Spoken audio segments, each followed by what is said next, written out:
Today we hosted Harvest Drive in an attempt to collaborate and bring 360 different families bags of food. ELC of Broward County, the Children's Services Council, and Harvest Drive all came together to pack bags for families in need. Those bags of food were then picked up by the Broward County Public Schools social workers. The Harvest Drive is so successful because we say yes to as many opportunities as we can. And I got that same message here that ELC is looking to say, yes, we can help your families. And that's how stuff gets done. It's been a really great experience out here. We've served a lot of families. We had a lot of social workers come through, and it has been a great time. I hope that the social workers who came today can access and use your services to help their families.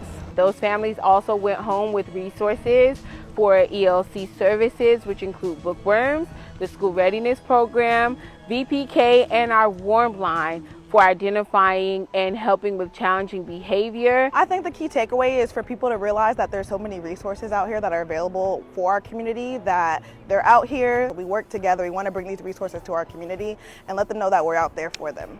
Happy Harvest!